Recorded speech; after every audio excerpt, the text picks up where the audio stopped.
...2025 Appropriations Bill clears second reading hurdle at National Assembly.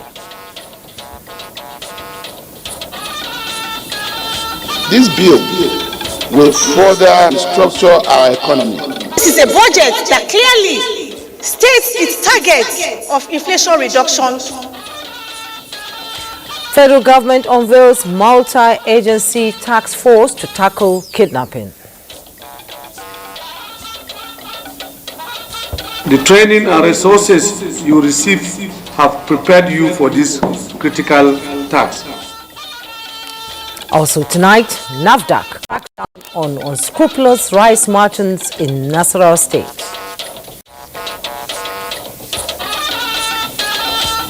And for what you can see from the carousel sites we went to, you can see the packaging materials of different brands.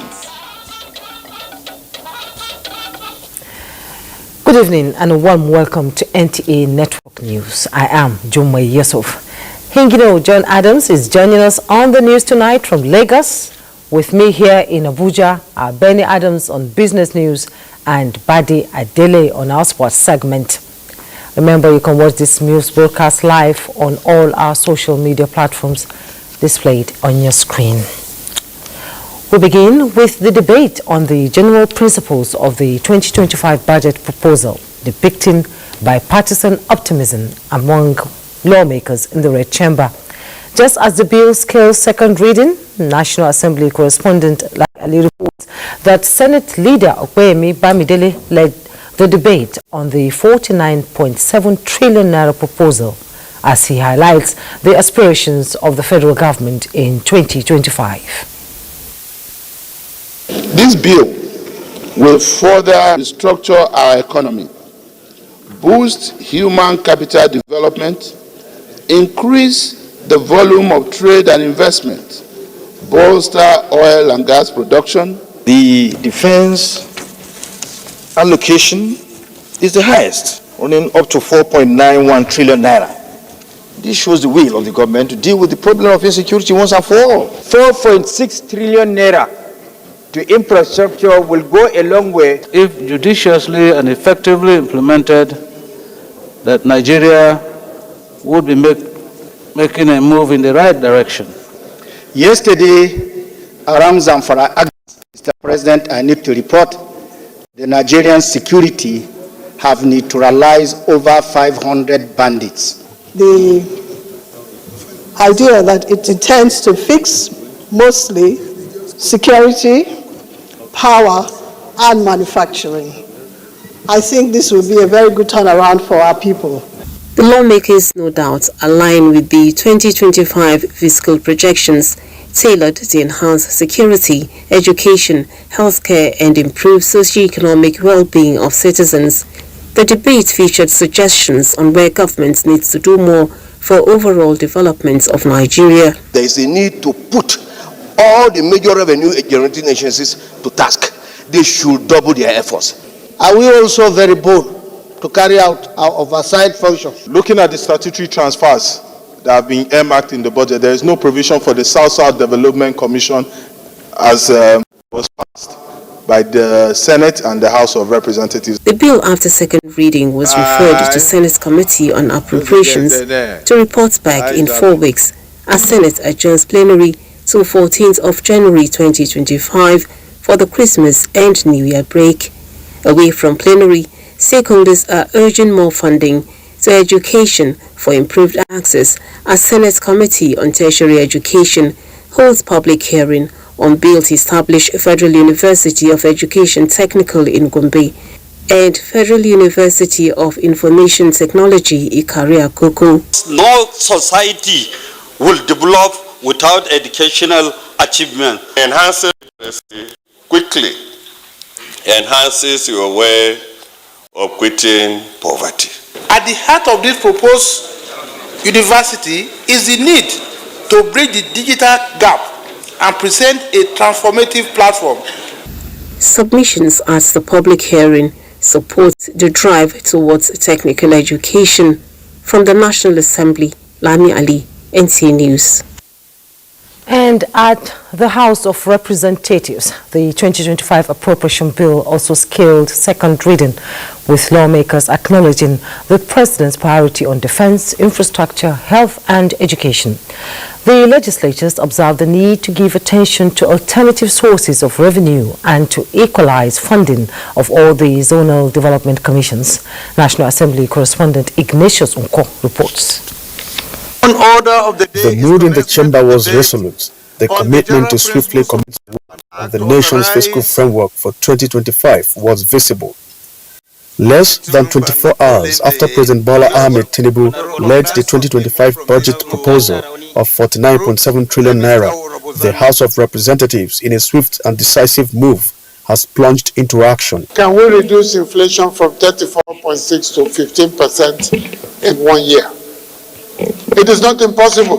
This is a budget that clearly states its target of inflation reduction. After passing the budget, follow and ensure that what is budgeted for, there is value for money. The chamber came alive again with activities of the 2025 budget. It wasted no time in reviewing the general principles and sectoral allocations of the appropriation bill. The debates on the floor were as vibrant as they were revealing, with members dissecting the policy thrust unveiled by the president, while some members lacked strategies aimed at stimulating economic growth. Others raised concerns over certain projections. An allocation of over 2 trillion to the defense. You convert that money into dollar because majority of the security equipment are dollar related. You will see that we still have a long way to go. The education, Nigerians must be educated under secure environment. And so this revenue target of 36 might also be over-ambitious. We should be talking about expanding our sources of revenue. And why we are here as a parliament is to look at the proposal to see if they are fit for purpose, if there are needs for adjustment. That is the purpose of this debate. Amid the spirited debates, the House amended the 2024 Appropriation Act, extending the implementation of its capital components from 31st December 2024 to 30th of June 2025. This is to ensure the completion of critical government projects. The Nigerian Police Force Training Institutions Establishment Bill was passed. The House has adjourned for the Christmas and New Year holidays to reconvene on Tuesday, 14th of January 2025. From the National Assembly, Ignatius Nkwo, NTA News. From Ibadan, we are getting fresh perspectives on the incident which occurred at a children's fun fair, which turned tragic following the stampede, which claimed lives and many attendees were injured. Correspondent Kaide Omolosho reports that the injured are recuperating in various hospitals within Ibadan metropolis. The event, said to be organized to share cash and food items to families for Christmas celebration, turned tragic after people from the venue as early as 4 a.m. in the early hours of Wednesday morning. The alleged non-coordination of the crowd by the organizers led to the stampede, throwing residents of the state in mourning. Nobody has given any approval that that place will be used. Nobody. I wrote the submission to the Honorable Commissioner. The file is already on the table because of the fact that it was not around.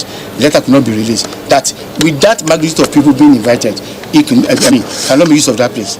In a swift reaction, officials of the state government, led by the Deputy Governor, Bayo Lawal, visited the scene of the incident and nearby hospitals to commiserate with the victims. 10,000 or thereabout hurt people, and no arrangement whatsoever is made for the security and arrangement. So, unfortunately, this is the resultant effect, and it's so sad at this point in time. The Deputy Governor also clarified that the government was not involved in the planning or organizing of the event in any way, assuring that investigations are ongoing on the unfortunate incident with a view to bringing culprits to book. Kaide Omolosho, NTA News. Meanwhile, President Bola Ahmed Tinubu has expressed deep sadness over the tragic incident at the children's fun fair in Ibadan, which resulted in loss of innocent lives and left many injured. The president extended his heartfelt condolences to the government and people of Oyo State, as well as to the grieving families and those who love their beloved children. President Tinubu has directed the relevant authorities to investigate the circumstances of the tragedy thoroughly, emphasizing the need to determine whether negligence or deliberate actions contributed to the incident.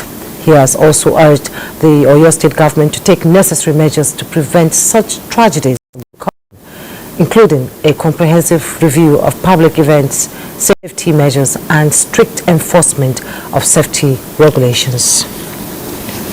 Similarly, Nigeria's First Lady Oluremi Tinubu condoles with the governor of Oyo State, Seyi Makinde, and the people of Oyo State over the deadly stampede that led to the loss of many children in the state. In a statement personally signed by her, the First Lady sympathizes with the family, friends, and loved ones of the deceased and prays for speedy recovery and total healing for those who are still in the hospital. She prayed God to grant peace to Oyo State, comfort to the families who have lost their loved ones, and hope to those grieving at this time. Elsewhere in Bassa, Shiroro local government area of Niger State, we hear an improvised explosive device has reportedly claimed the life of a farmer. Confirming the incident to NTA State Commissioner for Homeland Security, Mohammed Bello Abdullahi, said the explosion may not be unconnected to the after effect of activities of bandits who took stage of the area in the past before they were dislodged by the Nigerian military. The commissioner who pleaded for calm said the ministry and other security agencies are on top of the situation and details on the unfortunate incident will be made public as soon as investigations are over. Moving on to other news now, the Minister of Information and National Orientation, Mohammed Idris, has reassured Nigerians that President Tinubu's reforms, particularly in agriculture, are geared towards unlocking the nation's huge natural potentials and guarantee food security. This was at the annual Federal Radio Corporation of Nigeria's annual lecture with the theme, Food Security in Nigeria, Which Way Forward. Saliu Abdullahi Gwanara reports. Radio Nigeria, the country's famous radio station, in its 2024 annual lecture, adopted the ongoing reforms in the agricultural sector under the Tinubu administration as a point of reference, as experts provide comprehensive analysis of the challenges facing Nigeria's agricultural sector. The importance of food and its security is an issue right in the front burner of governance the world over, especially in the last few years. The journey towards food security cannot be undertaken by the government alone. It requires the active participation of all stakeholders, private sector actors, development partners, civil society organizations, and indeed every Nigerian. Minister of Information and National Orientation Mohammed Idris acknowledged efforts by key stakeholders who are working to ensure the full realization of President Tinubu's bold and transformative step by creating a Ministry of Livestock Development, a strategic move he assured will fully harness the potential within the livestock sector and boost the nation's economic prosperity. It is in that realization that President Bola Ahmed Tinubu, upon assumption of office, renamed the Ministry of Agriculture and Rural Development to the new Federal Ministry of Agriculture and Food Security. Nigeria, blessed with vast arable land, favorable climatic conditions, and a youthful population, has the potential to be a global agricultural powerhouse. Yet, we faced very significant challenge in attaining affordability and self-sufficiency in food production. This ongoing challenge is what has informed the special attention that the President is paying to this very important sector, which happens to be the biggest employer of labor in our country today. As the government's image maker, the minister urged the organizer Radio Nigeria and the media to use its wider reach to sustain the critical role of promoting programs in raising awareness and educating farmers on modern techniques, climate change, adaptability, as well as various government interventions. We can transform our nation into a land of abundance where no Nigerian goes to bed hungry, like the president will say. So I'm glad that Dr. Bulama and the management of FRCN is bringing this very prestigious annual lecture, bringing it back on our consciousness again. The event attracted people from all walks of life. In Abuja, Salihu Abdullahi Gwanara, NTA News. You're watching NTA Network. Message is brought to you by the Office of the Honorable Minister of State for Petroleum Resources, Gas, supported by the Nigeria Midstream and Downstream Petroleum Regulatory Authority, NMDPRA.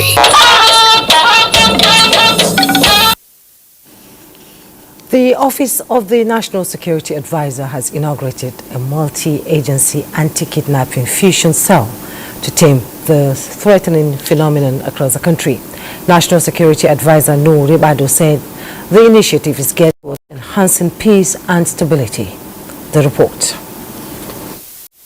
The National Bureau of Statistics revealed that about 2 million people were abducted between May 2023 and April 2024, and the figure is now provoking a paradigm shift. Kidnapping remains one of the most pressing security threats. The National Security Advisor, Noor Ribadu, said the inauguration of a multi-agency anti-kidnapping fusion cell will assist in addressing consequences of crime. The training and resources you receive have prepared you for this critical task, and I expect nothing but professionalism, dedication, and innovation in your work.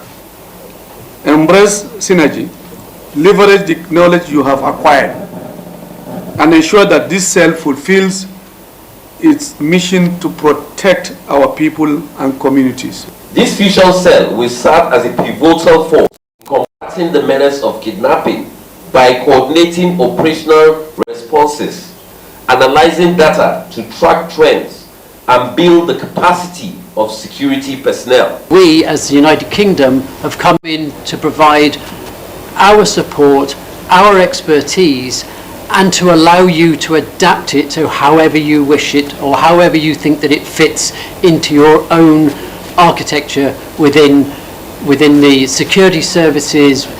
The pivotal security strategy will be manned by professionals and driven by technology that will foster synergy amongst security agencies, promote consciousness, and entrench stability.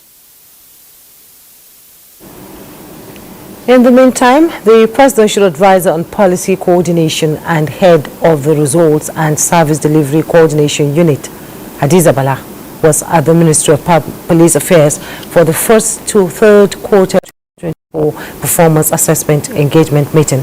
The parley focused on the implementation of presidential priorities and ministerial deliverables. Francis Fong reports. In an event that underscores the administration's commitment to accountability and performance monitoring, as well as to evaluate and enhance the implementation of the Tinubu administration's renewed hope agenda, the Special Advisor to the President on Policy Coordination visited the Ministry of Police Affairs. Engagement at the meeting, which spanned the first 3 quarters of 2024, provided a platform to assess the ministry's performance, identify challenges, and explore strategic solutions for achieving national security goals. The Ministry of Police Affairs has made significant progress in enhancing the security and welfare of all Nigerians over the past year. As part of our resolve to inclusive policing in our dear nation, we are committed to further improve on the existing synergy with other security agencies to strengthen internal security. We also encourage for citizen engagement. There is a particular category of assessment deliverables that is about having citizen engagement, be it a town hall, be it a meeting, civil society engagement, it could be a Twitter space engagement virtually, but That citizen engagement is important because the president is keen for citizens to be aware of what his ministries are doing. As the administration continues to prioritize national security, the performance assessment engagement underscores the importance of collaboration, accountability, and measurable outcomes in ensuring a safer, more prosperous Nigeria. Francis from NTA News. Nigeria's First Lady, Senator Oluremi Tinubu, has flagged off the distribution of food items to Christians in northern Nigeria ahead of the Christmas and New Year celebrations. While commenting on the imperatives for the exercise, the First Lady rallied for religious tolerance, saying our religious and ethnic diversity should be our strength, helping to nurture democracy in the country rather than stand in the way of our democracy and misapplied as an instrument of division. State House correspondent Adeni Taiwo tells us more.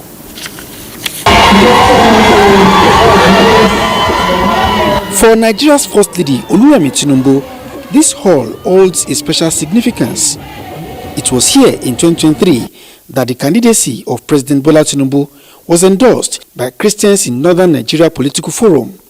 And with the Yuletide season much around, she is here to show her gratitude. I don't know what speech I can tell you that would be more appropriate than thank you.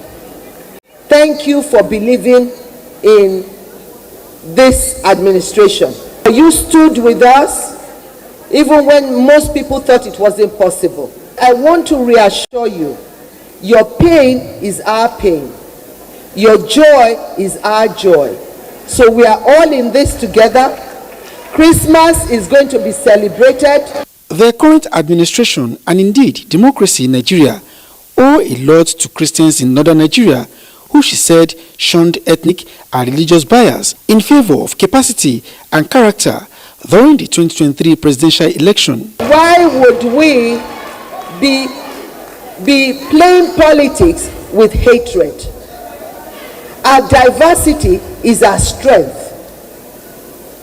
Our multi-ethnicity is our strength. Nigerians are very generous people. Most of the donations I make, they are from Nigerians. No government money. Kaduna State Governor Ubasani, who led other northern state governors, serving and former lawmakers to the ceremony, described the gesture as a further affirmation of President Bola Tinubu and the First Lady's commitment to alleviating the challenges of Nigerians. To the good people of Kaduna State, I urge you to use this positive season to consolidate on the peaceful atmosphere now prevailing in Kaduna State. I want to thank you for this wonderful work, the complementary role you are playing, and the support you are giving to our dear president. The movement and the policies of this government, especially with economic trajectory, we want to assure Nigerians that it is like a special operation and policies of this government to go to the policies of transformation that we are going through. And anybody going through any surgical operation, definitely there are bound to be pains.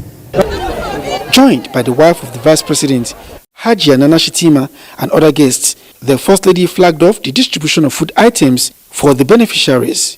She also announced the donation of 4 CNG-powered buses to the forum. From Kaduna, Adeni Taiwo, NTA News. President Bola Ahmed Tinubu has approved the redeployment of 11 federal permanent secretaries. A statement by the Director Information and Public Relations Office of the head of the Civil Service of the Federation says all handing and taking over processes should be completed on or before 31st December 2024. Meanwhile, the newly appointed permanent secretary to the State House, Temitope Fashedemi, has urged staff of the State House to see themselves as privileged to serve and to always strive for excellence. Speaking shortly after taking over the administrative leadership of the State House, the new permanent secretary emphasized that this privilege should be a driving force for positive work ethics. He reminded them that they are not necessarily the best Nigerians for their roles, but rather fortunate to be in a position to execute their mandate.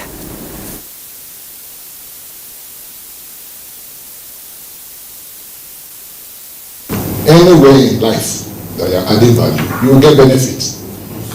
It's a principle. Even if the benefit is not coming from that place, it will come from somewhere. So those are my working principles, and I'm happy they came, like I said. And God willing, everything that we will need to do, we will be able to do it working together as a family. The Permanent Secretary took over the administrative leadership of the State House following the recent posting of some permanent secretaries. He assured staff of his determination to sustain the progressive momentum already established in the State House. The outgoing Permanent Secretary, Engineer Olufunsho Adebi, appreciated the State House management and staff for their support and cooperation during his tenure. He urged the new Permanent Secretary to trust in the staff's ability to support him in serving the President. Sam now to join our Lagos Network Center, and Hingino is standing by for more news. Okay, we'll call for a break now. I think Lagos is not ready. We'll be right back after the break. Don't go away.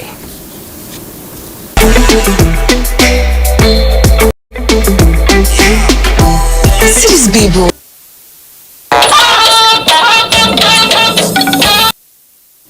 You're welcome back. The federal government has concluded arrangements for the implementation of the local government proof of address system across the 774 local government areas of the country. Secretary to the Government of the Federation, George Akume, in a message at the stakeholders meeting for the activation and implementation of the system, says the initiative will enhance national security, economic planning, as well as strengthening the nation's national identity management. Kenneth Nanim reports. Implementation of the proof of address system in the local government areas, ministries, departments and agencies of government is part of plan by the federal government to provide Nigerians with a verifiable and secured addresses, which would form an integral part of all administrative processes in both the public and private sectors. Represented by the Permanent Secretary, General Services Office in the Office of the Secretary to the Government of the Federation, Dr. Maurice Mberi, the SGF says when the initiative is fully implemented, law enforcement agencies will have a robust database of verifiable addresses of Nigerians, which will enable them track and mitigate criminal activities and social vices. This initiative will make it more difficult for criminals to operate under the radar and provide the government with the tools necessary to improve safety across all regions. National President of the Association of Local Governments of Nigeria, Algon, Bello Lawal, in a message says the initiative will also lay the foundation for effective planning and delivery of services that will engender good governance. By establishing a formal system of identification through the POA, we are improving accountability and enhancing our ability to secure our neighborhoods.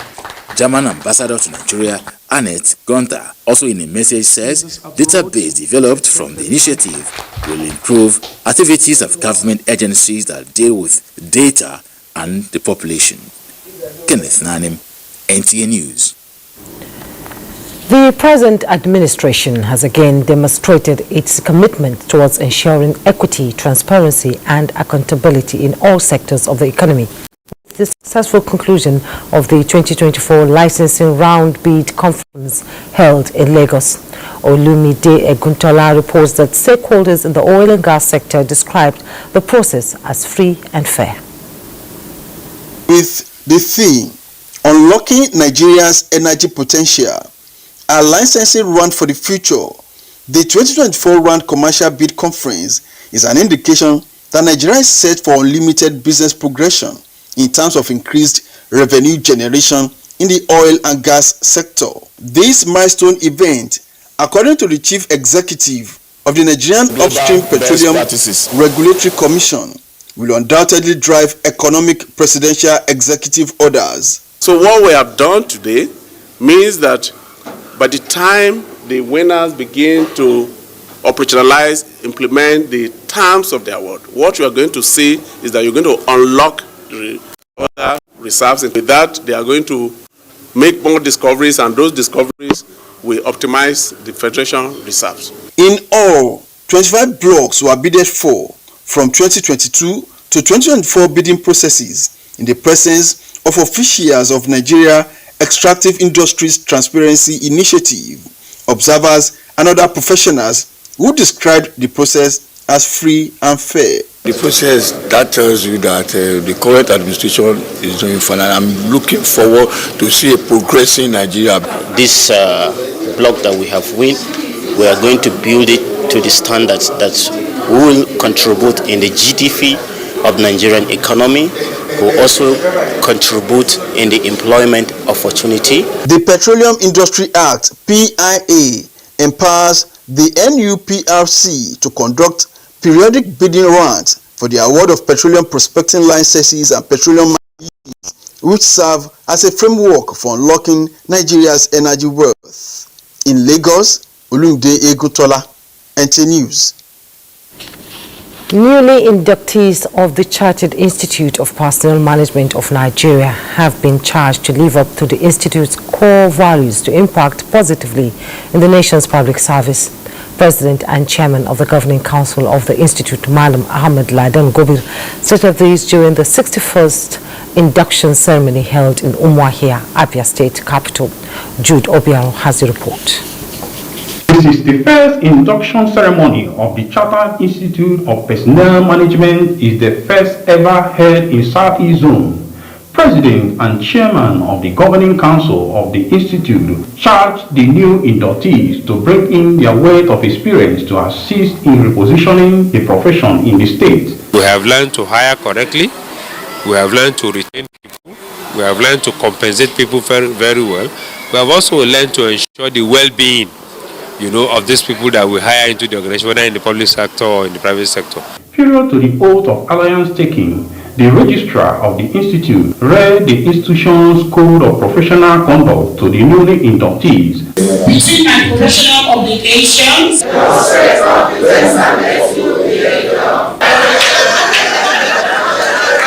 The event witnessed paper presentation by Commissioner 1, Ifeoma Ago, who represented the Chairman Civil Service Commissioner, Abia State, Eno Jerry, who called on HR professionals to endeavor to set quality innovations and remain at the forefront of revolutionizing public service for a brighter future. Some of the inducted members of the CIPM spoke on plans to utilize the membership for personal and professional growth. Your commitment and availability and your zeal to be part of the family. We are expected to do more, work more, engage ourselves. A total of 162 members were recently inducted into the Chartered Institute of Personnel Management body in Umuahia, Judobera, NTA News. And next is new business news with Benny Adams. Benny, as the year begins to round up, what's happening in the world of business? So much both globally and in the local scene here in Nigeria. We'll start with global energy market, where OPEC Plus is wary of a renewed rise in U.S. oil output when Donald Trump returns to office. This is as players believe more U.S. oil would further erode OPEC Plus market share and hamper the producer group's efforts to support prices. And gold falls more than 2% after Fed signals rate cuts slowdown in 2025. See what the commodities market is posting at this particular time of the year.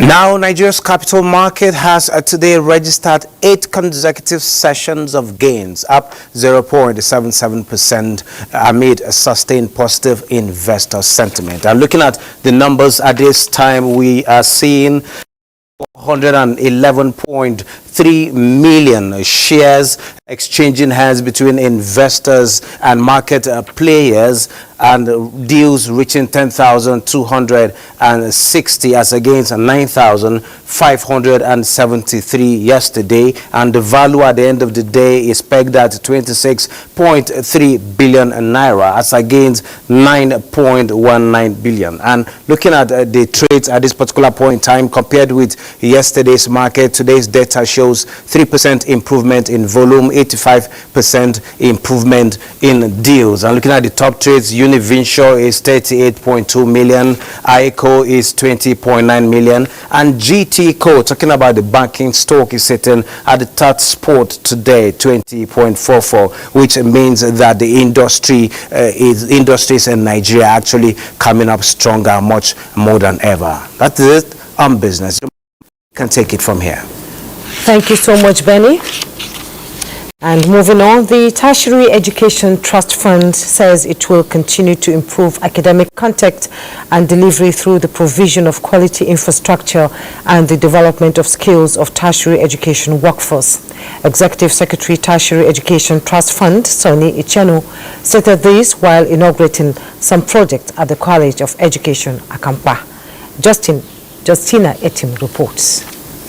3 intervention projects inaugurated include State-of-the-Art School of Education building, the Cultural and Creative Arts Department, as well as the Department of Kinetics and Health Education building.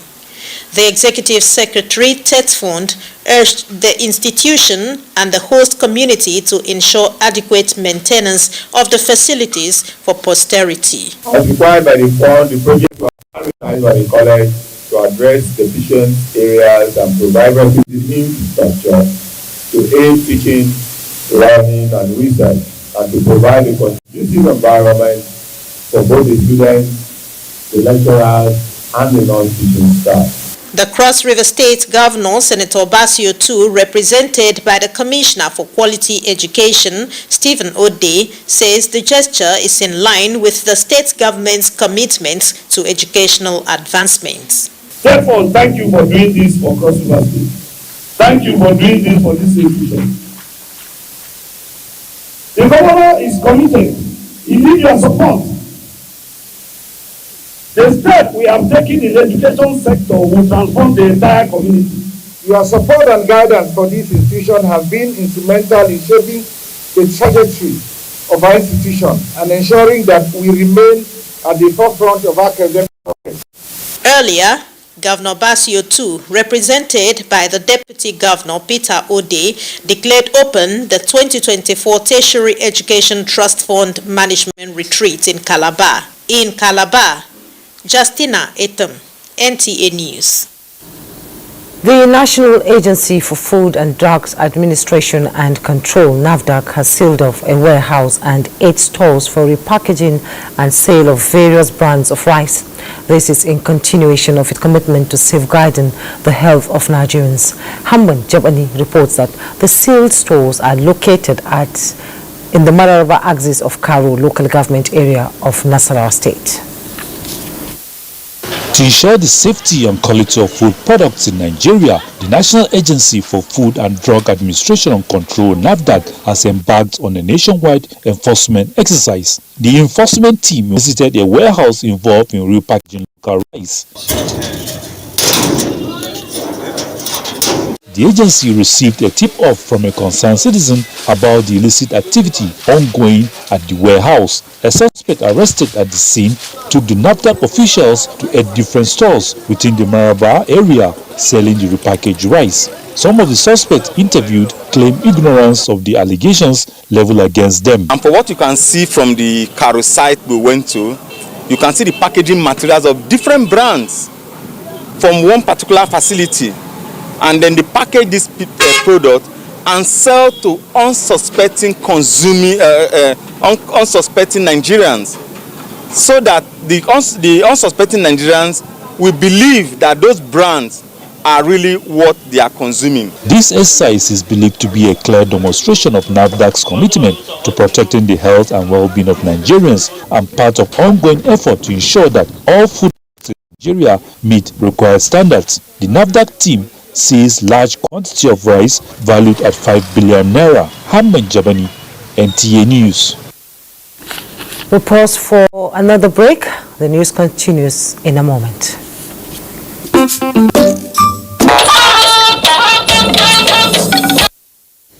Thanks for rejoining us. Nigeria has saved 30 billion naira through constituency and executive projects tracking initiative from December 2023 to December 2024 out of 1,500 projects monitored across 22 states in the country. The Independent Corrupt Practices and Other Related Offences Commission, ICPC, disclosed this while presenting the Phase 6 of the constituency and executive projects tracking report. The Commission had, within the period under review, recovered cash amounting to more than 700 million naira.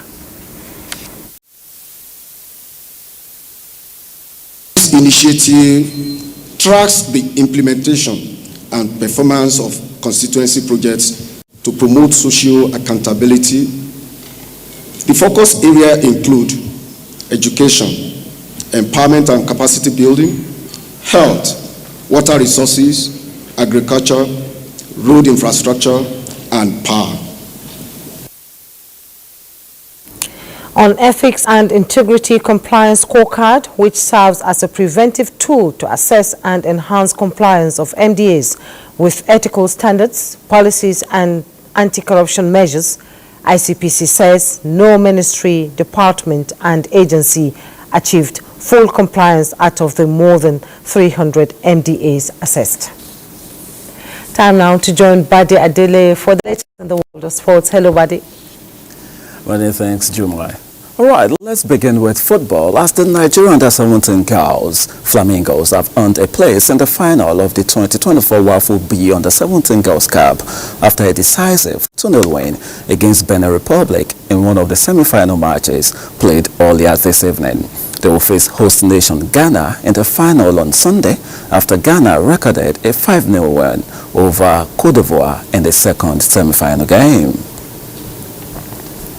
Now, in a bid to ensure the safety of players, fans and officials during football matches at stadiums, the Confederation of African Football, CAF, has embarked on the CAF Safe Stadium initiative. This initiative involves comprehensive training for chief security officers of all 20 MPFL teams, focusing on both theoretical and knowledge and practical skills. CAF emphasizes the importance of stadium security officers having robust plans and capabilities to guarantee safety during football matches across Africa. The idea is that, as you know, we've been having serious incidents across Africa, and research has shown that it is simply because people do not have the know-how on what needs to be done. And this is why we came up with this intervention program. After this training, we expect that people will improve the way they deliver sports safety and security operations. Secondly, there will be no more excuses on why you cannot deliver. And if you are found erred, in not implementing the safety and security regulations of CAS. All right, let's let you know that the Super Eagles of Nigeria will end the year in the 44th spot when it comes to the FIFA men's rankings after the rankings released earlier today by the World Football Governing Body.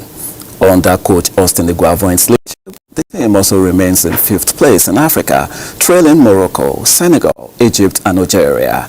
At the previous ranking in November, the Eagles had dropped 8 positions to reach the 44th position. Meanwhile, Argentina continues to hold the top spot as the reigning world champions in the world. And of course, talking about Argentina, and of course France are 2nd, Spain 3rd, England 4th, and Brazil 5th. That'll be our beat on sports. Let's now return to Jummai, who might not be happy that Nigeria is 44th. Indeed, Bade, I see our girls doing us proud out there. We wish them luck in all the other matches. And now for a dose of cultural therapy to wrap up tonight's bulletin we do have a story on someone who has been making waves on social media. A Swiss-turned Nigerian sensation who has got many wondering if she isn't more Igbo or indeed Nigerian than they are, with a blend of humor, cultural survey, and a healthy dose of Nigerian swagger. Our person of interest is redefining what it means to be truly Nigerian and culturally Igbo, and we can't get enough of it. So sit back, relax, and get ready to meet the ultimate Niger Swiss sensation. Hey, Zangwadi Mama. I just entered my car. I want to go somewhere. Meet Janine Udogo, popularly known as Nwanyocha on Instagram. The Swiss Igbo lady who is breaking down cultural barriers with her razor-sharp wit and even sharper Igbo language skills.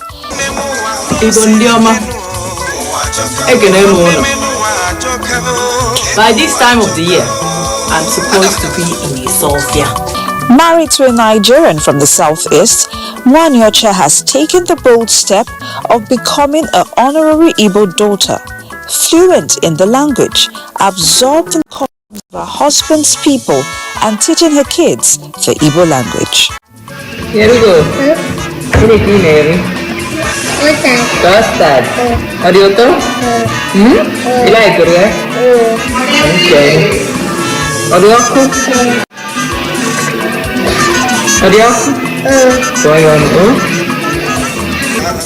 This is no joke, really. In a world where cultural identity is under threat, Nwanyocha's journey shows us that our indigenous languages are not just a source of pride, but a key to unlocking our collective potential.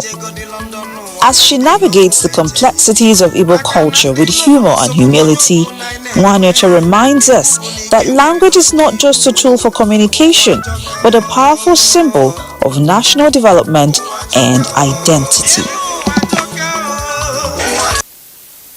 Indeed, Nwanyocha is a testament that culture transcends race, tribe, or ethnicity.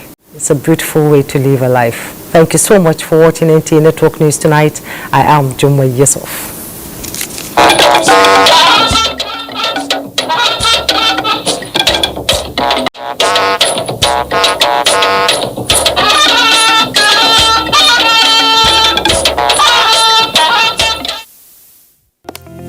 Although social media as a channel of communication is moving